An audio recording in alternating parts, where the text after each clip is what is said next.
Scientists feel chill of crackdown on fetal tissue research. Washington to save babies from brain-damaging birth defects. University of Pittsburgh scientist Carolyn Coyne studies placentas from fetuses that otherwise would be discarded, and she's worried this kind of research is headed for the chopping block. The Trump administration is cracking down on fetal tissue research, with new hurdles for government-funded scientists around the country who call the special cells vital for fighting a range of health threats. Already, the administration has shut down when universities work using fetal tissue to test HIV treatment, and is ending other fetal tissue research at the National Institutes of Health. I knew this was something that's going to trickle down to the rest of us, said Coyne. She uses the placenta, which people may not think of as fetal tissue but technically is classified as such because the fetus produced it, to study how viruses such as Zika get past that protective barrier early in pregnancy. It seems to me what we're moving toward is a ban, she added. If so, when it comes to unraveling what happens in pregnancy and fetal development, we're going to stay ignorant to a lot of things. Different types of tissue left over from elective abortions have been used in scientific research for decades, and the work has been credited with leading to lifesaving vaccines and other advances. Under orders from President Donald Trump, the Health and Human Services Department abruptly announced on Wednesday the new restrictions on taxpayer-funded research, but not privately funded work. Aside from the cancellation of an HIV-related project at the University of California, San Francisco, university-led projects that are funded by the NIH estimated to be fewer than 200 aren't affected right away. But as researchers seek to renew their funding or propose new studies, HHS said it will have to pass an extra layer of review, beyond today's strict scientific scrutiny. Each project will have a federal ethics board appointed to recommend whether NIH should grant the money. HHS hasn't offered details, but under the law authorizing the review process, that board must include not just biomedical experts but a theologian, and the nation's health secretary can overrule its advice.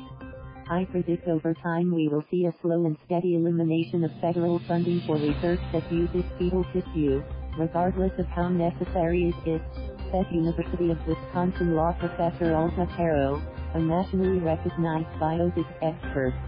Necessity is the crux of a fierce debate between abortion pros and scientists about whether there are alternatives to fetal tissue for research.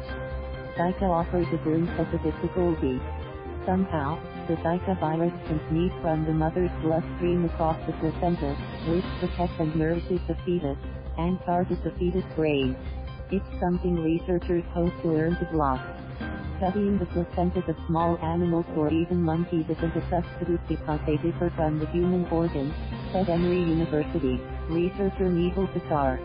For example, the specific type of placental cell where Zika can lurk in humans isn't thought to be present in mouse placentas.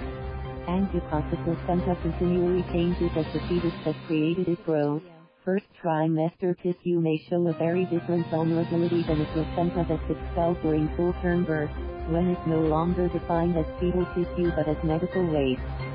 Suthar recently submitted a new grant application to study first and second-trimester placental tissue, and is worried about its fate under the still uncertain ethics provision. It sounds a bit murky as to what the impact should be, he said. It could be small, or it could be an outright ban on what we're doing.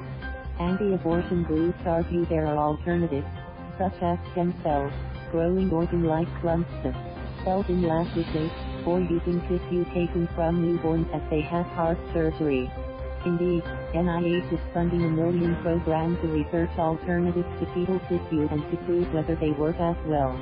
But dozens of medical and science organizations have told HHS there is no substitute for fetal tissue in studying certain not all health disorders, such as HIV, Zika, Alzheimer's, Parkinson's, spinal cord injury, and a variety of eye diseases. To Pittsburgh's point, part of the political debate is a completely unsubstantiated belief that not allowing research and science is going to prevent or stop abortions, which is not the case. Medical research using fetal tissue won't stop but will move to other countries, said Charo, who advised the Obama administration. The United Kingdom, Australia, Singapore and China are among the countries using fetal tissue to seek breakthroughs. Other countries work with this in a regulated fashion and they will continue to outstrip us, she said. We have allowed patients' interests to become collateral damage in the abortion war. Thank you for watching. Please subscribe.